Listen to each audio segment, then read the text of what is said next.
어느 날 메뚜기가 날아가던 하루살이 한 마리를 붙잡아 마구 폭행을 하였습니다. 메뚜기와 싸울 상대가 못 되는 하루살이는 급히 도망치면서 이렇게 말합니다. 너 내일 두고 보자. 집에 돌아간 하루살이는 아들을 불러놓고 메뚜기에게 복수하라는 유언을 남기고 죽게 됩니다. 그 다음날 아들 하루살이는 친구 10만 대군을 이끌고 메뚜기에게 복수를 하러 갔습니다. 하루살이들이 메뚜기를 포위하고는 마지막 소원이 있으면 말해보라 라고 했습니다. 그랬더니 메뚜기가 이렇게 말하는 것이죠.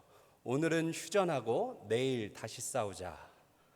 그러자 하루살이들이 이렇게 대답합니다. 우리에게 내일은 없다. 여러분, 내일이 있다는 것은 희망이 있다는 것입니다. 오늘의 삶이 비록 고단하고 힘들지라도 견디며 살 수 있는 이유는 더 나은 내일, 더 좋은 내일이 올 것이라는 기대가 있기 때문입니다. 만약 내일이 오늘보다 더 나쁘기만 하다면 우리는 오늘을 살아갈 힘과 이유를 잃어버린 채 절망하게 될 것입니다. 오늘 본문에는 더 나은 내일에 대한 희망이 없이 절망스러운 나날들을 보내고 있는 사람들이 나옵니다. 바로 북이스라엘의 사람들인데요. 아합 왕이 하나님의 명령을 버리고 우상을 섬겼습니다. 그러자 하나님께서는 하늘의 창을 닫으셨고 비도 이슬도 지면에 내리지 않게 하셨습니다. 야고보서에 따르면 그 기간이 3년 6개월이나 지속되었습니다. 여러분, 우리나라에 코로나가 상륙한 지 벌써 1년 7개월째가 되었습니다. 작년 1월 국내 1호 확진자가 발생했을 때만 해도 많은 사람들은 누군가 또 어려움을 당했구나 정도로 생각했지, 온 나라가, 온 백성이 이렇게 오랜 기간 고통을 당할 줄은 아무도 몰랐습니다. 엘리야가 살던 시대도 마찬가지였겠죠. 평온하던 일상에 갑자기 가뭄이 찾아왔습니다. 한 달, 두 달, 길어야 6개월이면 끝나겠지라고 사람들은 생각했을 것입니다. 그러나 사람들의 예상은 빗나갔고 3년 6개월 동안 비도 이슬도 내리지 않았습니다. 먹을 것과 마실 것은 바닥을 드러냈고 사망자는 속출하였으며 여기저기서 배가 고픈 아이들의 처절한 울음소리가 들려왔습니다. 아니, 이제는 지쳐서 더 이상 울음소리조차 낼 수 없는 그런 끔찍한 상황이 펼쳐지고 있었습니다. 오늘 본문에는 이러한 재앙의 날들을 함께 살았던 두 사람이 등장합니다. 아합 왕과 그의 신하 오바댜입니다. 이 두 사람은 같은 시대를 살았고 같은 왕궁에 있었으며 같은 고난을 겪었습니다. 그러나 두 사람은 너무나 대조적인 삶을 살아갑니다. 저는 아합과 오바댜의 대조적인 삶을 통하여 여호와를 경외하며 사는 사람들의 삶의 방식이 무엇인지에 대해 두 가지로 교훈을 나누고자 합니다. 첫 번째, 여호와를 경외하는 사람은 남을 탓하는 대신 자신을 희생하여 다른 사람을 섬깁니다. 1절을 한번 보시죠. 많은 날이 지나고 제3년에 여호와의 말씀이 엘리야에게 임하여 이르시되 너는 가서 아합에게 보이라. 내가 비를 지면에 내리리라. 많은 날이 지났지만 비와 이슬은 여전히 내리지 않고 있었습니다. 내일은 비가 올까, 모레는 이슬이라도 내릴까 기대하며 살았지만 실망만 계속되는 숨막히는 나날들이었습니다. 아합은 많은 날 동안 계속되고 있는 이 가뭄과 기근의 재앙을 온몸으로 경험해야 했습니다. 왕궁에 사는 아합이라고 해서 가뭄의 고통을 피해갈 수는 없었던 것이죠. 또한 백성들의 신음소리, 탄식소리를 매일같이 들어야만 했습니다. 그러나 그렇게 많이 고생을 하였고 그렇게 많은 세월이 흘렀지만 아합 왕은 변한 것이 하나도 없습니다. 그 증거가 17절에 있는데요. 17절로 한번 가보시겠습니까? 엘리야를 볼 때에 아합이 그에게 이르되 이스라엘을 괴롭게 하는 자여 너냐? 아합과 엘리야가 3년 만에 다시 만남을 갖고 있습니다. 그런데 아합이 엘리야 선지자를 보자마자 하는 말이 이스라엘을 괴롭게 하는 자여 너냐라고 하는 것이죠. 무슨 의미입니까? 너 때문에 우리 모두가 이 생고생을 하고 있다. 이 모든 문제, 이 모든 고통의 책임은 너에게 있다라고 하며 엘리야를 탓하고 있는 것입니다. 아합은 지난 많은 날 동안 자신을 성찰하거나 자신을 개혁하고자 하지 않았습니다. 왕으로서 책임감 있게 행동하지도 않았습니다. 그는 여전히 모든 문제의 책임을 엘리야에게 돌리며 그렇게 엘리야 탓을 하고 있는 것이죠. 내가 문제가 아니라 엘리야가 문제라는 것입니다. 여러분, 남을 탓하는 것은 아합 한 사람의 문제는 아니죠. 우리 모두의 문제입니다. 우리는 남을 탓하는 일에 있어서 국가대표급 선수들입니다. 아내는 남편을 탓하며 남편은 아내를 탓합니다. 진보는 보수를 탓하고 보수는 진보를 탓합니다. 노조는 경영진을 탓하고 경영진은 노조를 탓합니다. 잘 되면 내 덕이지만 안 되면 모두가 남을 탓하는 것입니다. 서로 사랑하고 이해하고 배려해야 하는 가족관계 안에서조차, 그 부부관계 안에서조차 우리는 서로를 탓하며 책임을 전가합니다. 모든 불행과 고통의 원인이 나에게 있지 아니하고 다른 사람에게 있다라는 것입니다. 여러분, 주변에서 모든 것이 당신 덕분입니다 라고 말하는 그런 말씀을 자주 들어보셨나요? 그렇지 않죠. 지독하게 가난한 집에서 태어난 쌍둥이 형제가 있었습니다. 쌍둥이 형제는 커서 어른이 되었고 한 아이는 노숙자가, 한 아이는 엄청난 부자가 되었습니다. 이 쌍둥이 형제에게 한 기자가 인터뷰를 하였습니다. 어떻게 노숙자가 되었나요? 어떻게 큰 부자가 되었나요? 쌍둥이들은 똑같은 대답을 하였습니다. 상황은, 형편은 서로 달랐지만 똑같은 대답을 한 것이죠. 어떻게 대답합니까? 제 과거를 보십시오. 제가 이렇게 될 수밖에 없었잖아요. 제 과거를 보십시오. 제가 이렇게 될 수밖에 없었잖아요. 여러분, 탓을 하기 시작하면 끝이 없습니다. 같은 상황이라도 탓을 하는 사람이 있고 모든 것을 덕분이라고 생각하는 사람도 있는 것이죠. 그렇다면 여러분들은 가족들을 향하여, 주변 사람들을 향하여 무엇라 말하고 계십니까? 모든 것이 당신 탓이다 라고 말하지 마시고 모든 것이 당신 덕분입니다 라고 말해 보시기를 바랍니다. 배우자를 향하여 여보 정말 고마워. 모든 것이 당신 덕분이야. 부모님을 향하여 부모님 정말 고맙습니다. 모든 것이 부모님 덕분입니다. 서로가 서로에게 탓을 하는 것이 아니라 덕분이라고 얘기할 때 우리 가정 가운데는 행복의 웃음꽃이 피게 될 줄 믿습니다. 남을 탓하면서 고통의 책임을 엘리야에게 전가시키는 이 어리석은 아합 왕과는 다르게 그의 신하 오바댜는 고통의 시간 가운데 자신을 희생하며 다른 사람들을 돕고 섬겼습니다. 3절을 한번 보실까요? 아합이 왕궁 맡은 자 오바댜를 불렀으니 이 오바댜는 여호와를 지극히 경외하는 자라. 여러분, 성경은 오바댜의 정체성에 대해 두 가지 사실을 우리에게 알려주고 있습니다. 먼저 오바댜는 아합의 왕궁 맡은 사람입니다. 직책이 아합 왕궁의 그 왕궁을 맡은 자라는 것이죠. 왕궁 맡은 자라는 이 칭호는 왕궁에서 가장 높은 직위를 가리키는 용어입니다. 그러니까 오바댜는 아합 왕에게 신뢰를 받고 있는 최측근, 권력의 서열 2인자라는 것이죠.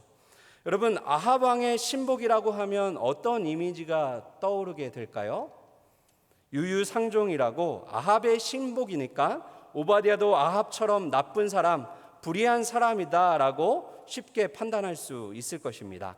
그러나 하나님은 오바댜가 이러한 오해를 받는 것을 원치 않으셨습니다.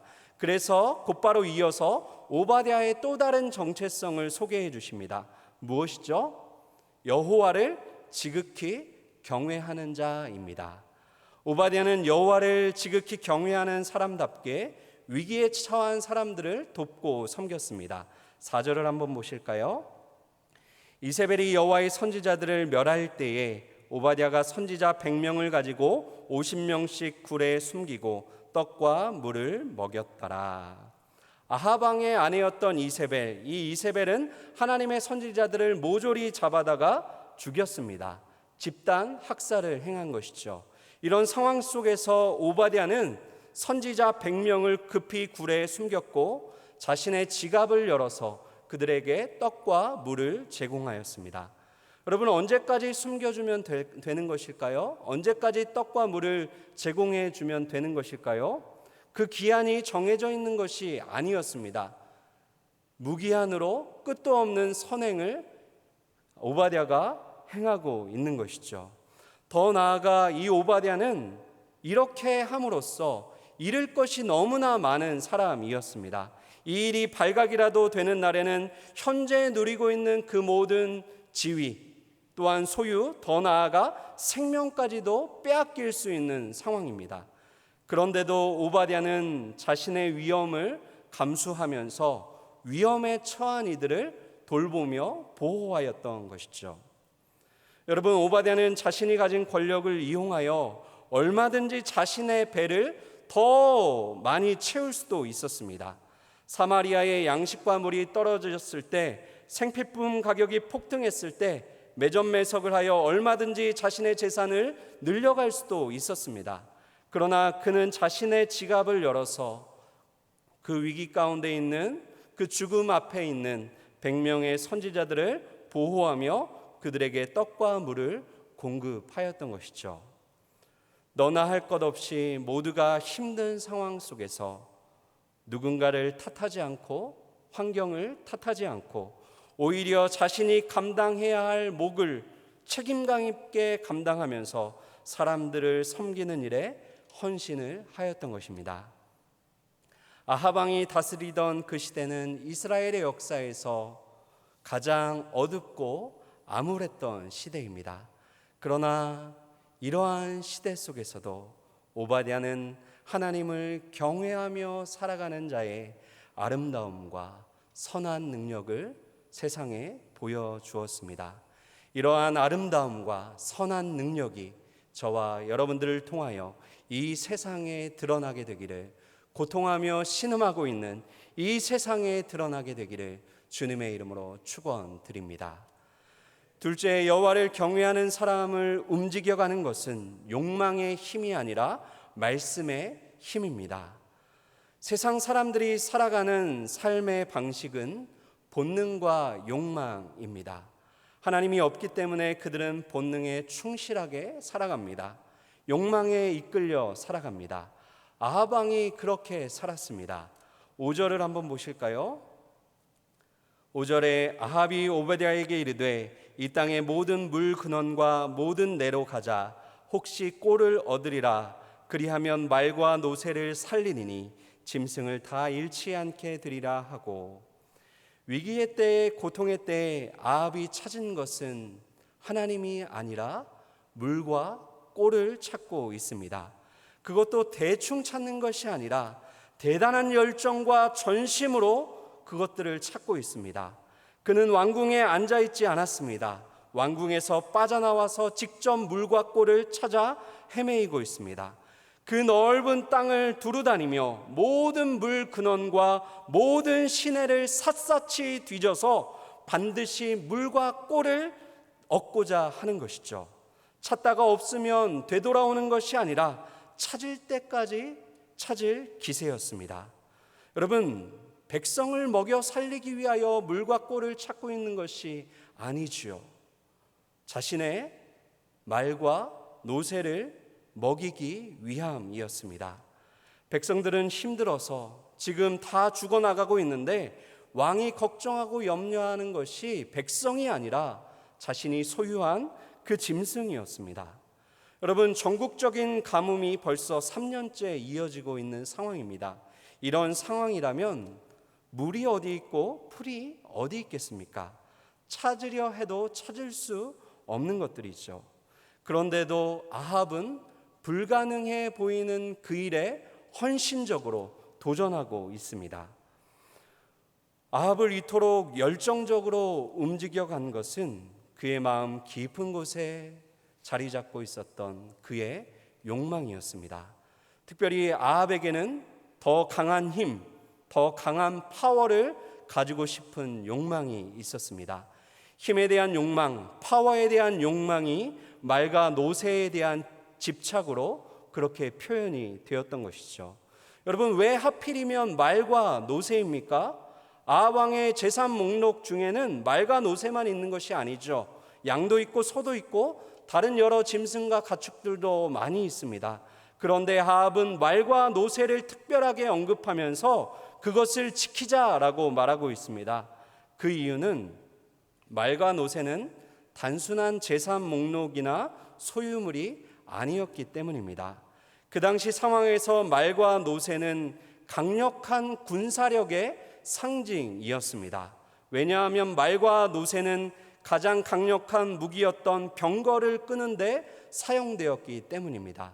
말이 많다는 것은, 노새가 많다는 것은 그만큼 병거가 많다는 말이고, 그만큼 병거가 많다는 의미이고, 병거가 많다는 것은 강력한 힘을 가지고 다른 나라를 정복하고 다른 나라와의 전쟁에서 승리를 할 수 있다는 그런 의미가 있는 것이죠. 여러분, 열왕기상 20장 1절을 자막을 통해 한번 보실까요? 아람의 베나닷 왕이 그의 군대를 다 모으니 왕 32명이 그와 함께 있고 또 말과 병거들이 있더라.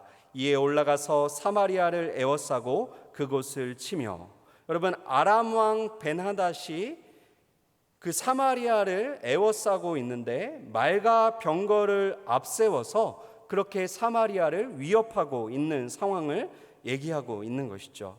특별히 노새는 말과 나귀를 이종 교배한 것으로 말의 장점과 나귀의 장점을 다 가지고 있습니다. 그래서 그 당시 왕실에서 가장 선호하는 짐승이 노새였습니다. 여러분, 압살롬 왕자가 노새를 타고 가다가 그의 머리카락이 상수리 나무에 걸려서 죽게 되죠. 이처럼 노새는 힘의 상징이었습니다. 권력의 상징이었습니다. 따라서 아합은 말과 노새를 잃고 싶지 않았던 것입니다. 이 말과 노새가 있어야 왕으로서의 강력한 힘과 파워를 계속해서 유지할 수 있었기 때문입니다. 아합에게 있어서 말을 잃는 것은 곧 힘을 잃는 것이고, 노새를 잃어버리는 것은 파워를 잃어버리는 것이었습니다. 여러분, 열왕기상 22장을 보시면 아합 왕이 아람과의 전쟁에서 전사를 하게 됩니다. 그런데 아합은 말이 끄는 병거 위에서 죽임을 당하게 됩니다.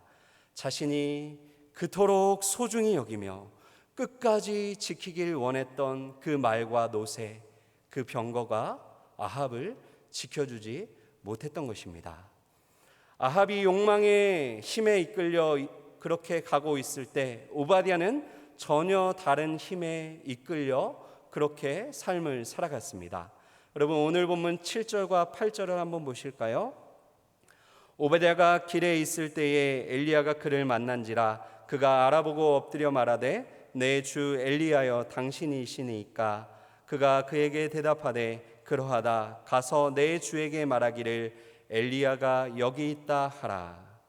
여러분, 오바댜는 아합 왕의 명령으로 말과 노새에게 먹일 물과 꼴을 찾고 있는 중이었습니다. 그런데 누구를 만나게 되나요? 하나님의 사람, 선지자 엘리야를 만나게 되었습니다. 엘리야는 오바댜에게 아합 왕과의 만남을 주선해 달라라고 요구를 합니다. 그러나 오바댜는 이 일은 지극히 위험한 일이다라고 생각하면서 주저를 하고 있습니다. 9절을 한번 보실까요? 오바댜의 대답이죠. 이르되 내가 무슨 죄를 범하였기에 당신이 당신의 종을 아합의 손에 넘겨 죽이게 하려 하시나이까. 여러분, 엘리야는 오바댜에게 아합 왕 좀 만나게 해달라, 내가 여기 있다라고 전해달라라고 말했을 뿐인데 9절에서 오바댜는 굉장히 과민 반응을 하고 있습니다. 오바댜는 생명의 위협을 느끼면서 불안해하고 두려워하고 있습니다. 엘리야의 말대로 하면 아합이 나를 죽일 것입니다. 나를 죽일 것입니다. 3번이나 반복하면서 자신의 죽음에 대해서 이야기합니다. 여러분, 오바댜가 왜 이렇게 두려워하고 왜 이렇게 불안해하는 것일까요? 오바댜는 지금 시험대에 오른 것입니다. 여러분, 오바댜는 하나님의 말씀에 종들인 선지자 100명을 숨겨주고 자신의 사비를 털어서 떡과 물을 제공해 줄 정도로 하나님의 말씀을 존중하는, 하나님의 말씀을 소중히 여기는 그러한 사람입니다. 그러나 여러분, 하나님의 말씀을 소중히 여기는 것과 내가 그 말씀에 순종하며 사는 것은 전혀 다른 문제이죠. 하나님의 말씀을 강조하면서도 그 말씀에 얼마든지 순종하지 않을 수도 있습니다. 하나님의 말씀을 듣는 것을 좋아하면서도 그 말씀에 불순종하면서 내 본능에 이끌려 내 욕망에 충실한 채 살아갈 수가 있다라는 것이죠. 하나님은 지금 오바댜에게 순종을 요구하고 계신 것입니다. 생명의 위험을 느끼고 있는 상황이지만 하나님의 명령이기에 순종할 수 있는가? 죽을 수도 있는 일이지만 하나님이 말씀하셨기에 순종할 수 있는가?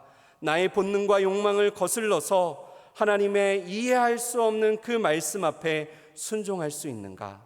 오바댜는 순종으로써 자신이 하나님을 지극히 경외하는 자임을 증명해야만 했던 것입니다. 여러분, 15절과 16절을 한번 보실까요? 엘리야가 이르되 내가 섬기는 만군의 여호와께서 살아계심을 두고 맹세하노니 내가 오늘 아합에게 보이리라. 오바댜가 가서 아합을 만나 그에게 말하매 아합이 엘리야를 만나러 가다가.